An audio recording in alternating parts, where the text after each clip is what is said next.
kalau gue dikasih kesempatan buat mengkritik sistem perkuliahan di Indonesia, gue bakal kritik ini. Halo semua, kenalin gue Lesma dan selamat menikmati videonya.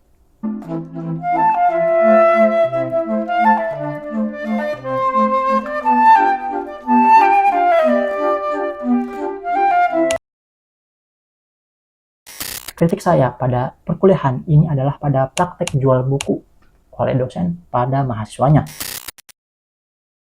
Bukan rahasia umum bahwa ada beberapa dosen yang menjual bukunya pada mahasiswanya dan kadang malah mewajibkannya untuk membelinya. Yang kadang dikatakan sebagai materi yang akan keluar pada silabus ataupun rujukan dari materi yang akan keluar pada pembelajaran ataupun hanya sekedar agar nilai menjadi aman. Praktek jualan buku ini mungkin nggak begitu ngaruh kepada mahasiswa yang dengan ekonomi yang cukup berada ataupun yang ekonominya adalah. Nah, tapi namun ini sangat berpengaruh kepada mahasiswa dengan ekonomi yang pas-pasan. Belum buat makan, buat minum, transportasi, sewa kos, dan lain sebagainya. Dan oknum dosen punya, saya bicara oknum. Jadi kalau misalkan merasa, saya nggak gitu, ya itu bukan kalian. Dan oknum dosen pun kadang ada yang bilang, ini nggak wajib kok, boleh beli, boleh enggak. Tapi kalau beli, lebih bagus. Dan ya hasil akhir matkul kadang berbeda dengan yang membelinya. Dan ya hasil akhir matkul kadang berbeda dengan yang membeli bukunya. Bahkan juga ada kasus di mana oknum dosen itu menahan nilai satu kelas karena ada salah satu mahasiswa yang belum membayar bukunya. Ya itu kan kayak ya. Dan BTW itu juga terjadi dengan teman saya. Ya sebut saja nama panggilannya itu dia Tony. Nah si Tony ini dia punya dosen, jadi dosennya ini dia menjual bukunya ke mahasiswanya, yang mana buku tersebut untuk dijadikan sebagai patokan nilai ujian PTS pada semesternya. Nah, dan kalau saya nggak salah ingat, buku itu terdiri atas 10 bab ya, kalau saya nggak salah ingat. Dan mahasiswanya diwajibkan untuk mengerjakan 6 babnya sebagai sistem penilaiannya. Dan BTW bukunya itu masih ada sama teman saya, cuman teman saya dia pulang kampung, bukunya ditinggal di kosnya. Kampus mana tuh bang? Ya kampusnya. Dan ya bukunya setelah saya baca itu ternyata banyak ya kekurangannya. Mulai dari soal yang nggak sinkron sama, mulai dari jawaban yang nggak sinkron sama soalnya. Dan juga isi penjelasan pada bukunya. Kan biasanya sebelum ada latihan soal pada buku, nah itu ada isi penjelasannya per babnya. Ya emang maksudnya sekarang itu bisa kan cari jawabannya, cari penjelasan dari soalnya tuh gimana sih caranya itu di Google. Cuma kan maksudnya kalau nggak ada dijelasin sama sekali di bukunya itu kayak ini kan buku buatan dosen. Maksudnya standar bikinnya gimana gitu ya. Mungkin kalau bisa dianalogikan itu bukunya itu mirip seperti buku SMP atau SMA, tapi yang kurang bagus gitu, yang kurang bagus. Itu kalau menurut saya pribadi. Dan tentunya ini itu sistem perkuliahan yang buruk ya, sistem penilaian yang buruk. Karena bisa saja ada mahasiswa lain yang dia itu mencapai pemahaman pada materi matkulah, dia memahami materinya.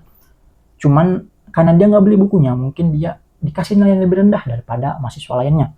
Dan juga mungkin ada mahasiswa yang memenuhi standar kelulusan pada matkulnya. Cuman karena dia nggak beli bukunya, dia harus mengulang matkul. Ya, dan jika berasumsi tentang kenapa oknum-oknum dosen ini menjalankan praktik jualan buku ini, apakah pendapatan mereka kurang untuk kebutuhan sehari-hari, atau apakah untuk memenuhi biaya penelitian mereka, ataupun sekedar ketemu market buat jualan biar jadi cuan.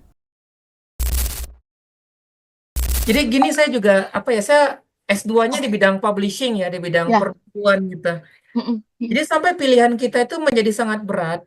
Mm-mm. Kita sebagai dosen itu harus update ilmu ya.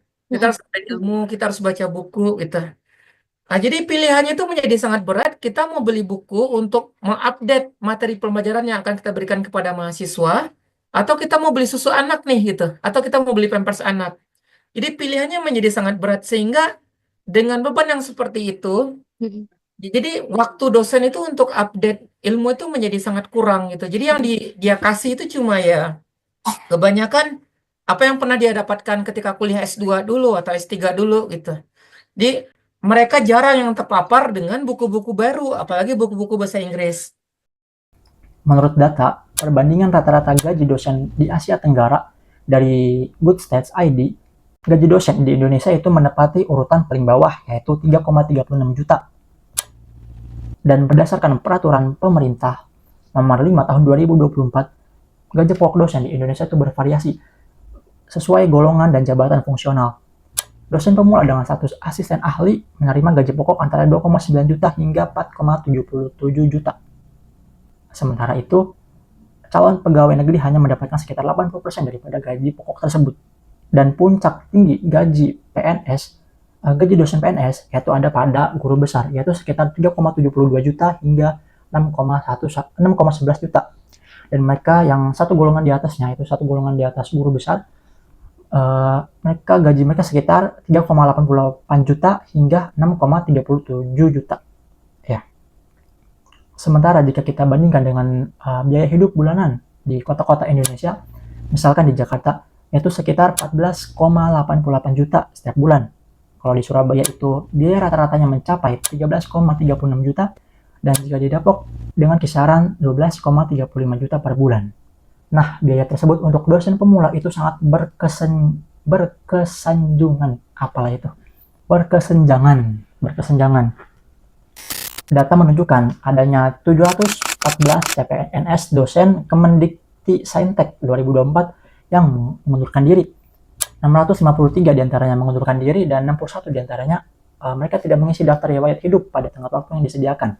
Dan muncul komentar di media sosial bahwa mereka udah capek-capek kuliah dengan biaya yang mahal dan juga effort pastinya yang mahal juga, namun digaji 2-3 juta, dan mereka hanya digaji dengan 2-3 juta aja, dengan tugas yang nggak setara dengan kebutuhan yang mahal pada biaya hidup mereka. Dan tentunya butuh waktu beberapa tahun untuk agar mereka naik tingkatan gaji mereka, agar dapat setidaknya mendekati kepada kehidupan yang layak.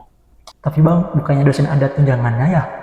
That's right. Tapi pada kenyataannya ada beberapa dosen yang nggak mendapatkan haknya. Buktinya apa? Buktinya adalah pada beberapa bulan lalu, dosen ASN mengadakan demo untuk menuntut membayarkan tukin dari 2020 yang belum dibayarkan. Ya memang udah cair sekarang, hak mereka udah diberikan kembali, tapi pernyataan Menteri Keuangan Sri Mulyani akhir-akhir ini juga menjadi perhatian tentang pernyataan bahwa dosen mungkin perlu adanya seleksi untuk mendapatkan tunjangannya.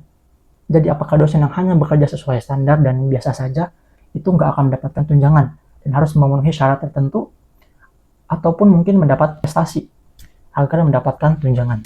Saya ingat sih beberapa bulan yang lalu ada demo guru tidak dapat tukin, dosen tidak dapat tukin. Tapi kita tahu bahwa intelektualitas dan kepandaian maupun kemampuan untuk meraih prestasi itu bukan masalah azas sama rata sama rasa. Begitu jadi dosen, kemudian punya hak, privilege untuk mendapatkan tunjangan. Dosen juga harus diukur kinerjanya. Dan inilah yang mungkin menjadi salah satu ujian bagi Indonesia. Are we rewarding the achievement atau are we going to distributing the money for the sake of just equality? Ini merupakan suatu desain insentif yang menurut saya teman-teman dari kelompok perguruan tinggi harus membahas dan mempertanyakan diri sendiri dan mungkin juga merekomendasi what kind of incentive system yang harusnya kita establish untuk membuat anggaran pendidikan itu benar-benar menghasilkan hasil yang baik. Jadi bagaimana Pak Bu? Misalkan saran itu terjalankan, apakah tunjangan dosen hanya akan diberikan kepada beberapa yang memenuhi syarat saja? Dan bagaimana dengan ASN atau PNS lain dan juga pejabat lain? Apakah mereka akan diberikan syarat standar juga ataupun prestasi juga standarnya agar mereka berhak untuk mendapatkan tunjangan juga? Atau hanya dosen saja yang diberikan syarat untuk mendapatkan tunjangan? Data yang menunjukkan tentang gaji rata-rata dosen di Indonesia dengan gaji awal dosen yang awal berkarir dengan biaya hidup di beberapa kota di Indonesia, dan juga survei yang melibatkan 36 dosen dari 23 provinsi oleh tim jurnalisme Data Harian Kompas yang mengungkapkan bahwa separuh dosen PTN di Indonesia harus menoboki biaya penelitian dari gaji pribadinya. Dan bukan nggak mungkin untuk memenuhi keperluan tadi, akhirnya mereka terpikirkan untuk menjalankan praktek jualan buku yang wajib dibeli oleh mahasiswa.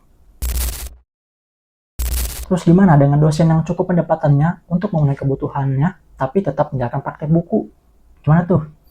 Nah, balik lagi ke ekosistem yang membentuk dosen tersejak di awal, dan mereka punya market dan barang yang bisa dijadikan cuan ataupun pendapatan, dan mereka udah buat skema buku tersebut dalam pikiran mereka.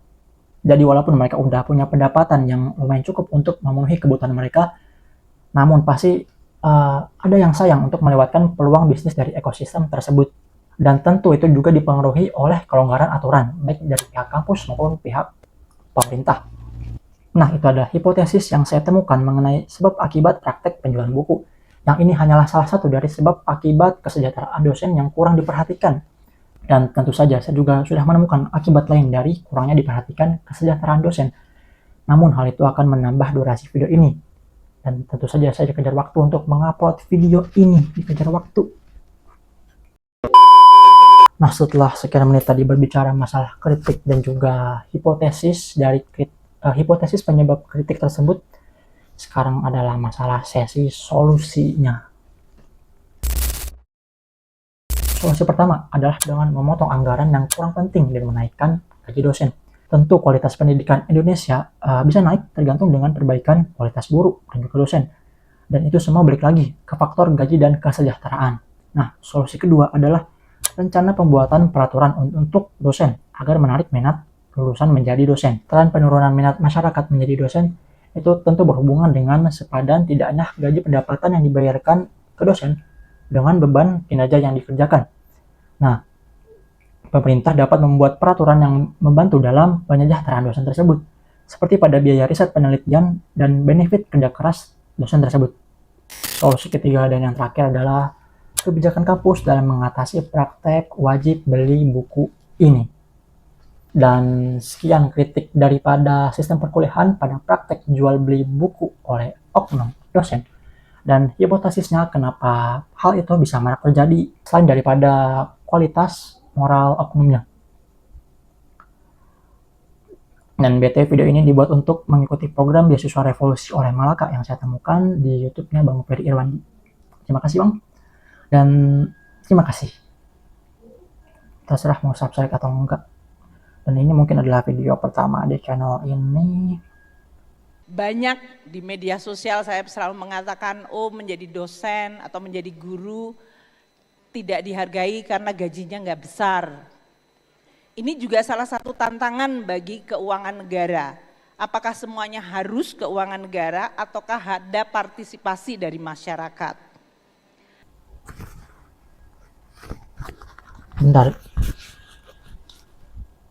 Bentar, ini kalau gaji dosen butuh partisipasi masyarakat, gimana maksudnya?